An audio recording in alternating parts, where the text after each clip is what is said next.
Mani sauc Laima Klimona, esmu farmaceite, esmu šīs aptiekas vadītāja un īpašniece.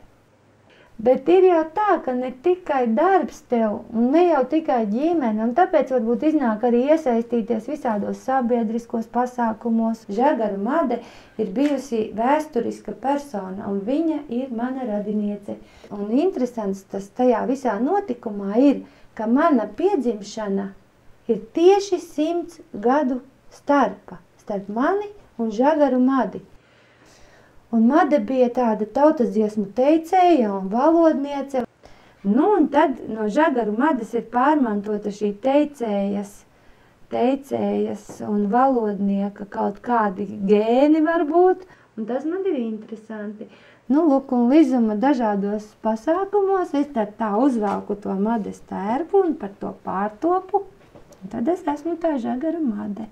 Man ļoti patīk vadīt kultūras namā tādus pasākumus, kur es redzu, kā cilvēki kaut ko ļoti vērtīgu dara. Tad vajag kādu cilvēku, kas to vakaru vada. Nu, tā es esmu vadījusi vairākus koru koncertus, vairākus deju koncertus, citus pasākumus kultūras namā. Es to vienmēr esmu teikusi un arī teikšu.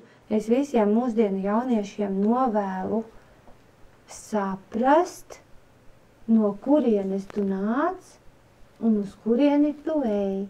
Man ļoti gribētos, ka jūs ejat no Lizuma ārā mācīties, skatāties pasaulē visu, ko iemācaties, un tā atkal atgriežaties Lizumā, jo katram cilvēkam visvieglāk un labāk ir dzīvot tur, kur ir viņa saknes. Nu tad, ja cilvēks tā domā par savu dzīvi un dzīvo to dzīvi ar tādu garšu un prieku, nevis visu laiku kreņķējoties par kaut kādiem nepadarītiem darbiņiem vai ko, tad viņš var atrast, lai būtu gandarīts par savu dzīvi ļoti daudz.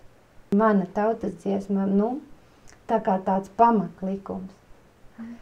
Dod Dieviņ kalnā kāpt, ne no kalna lejiņā.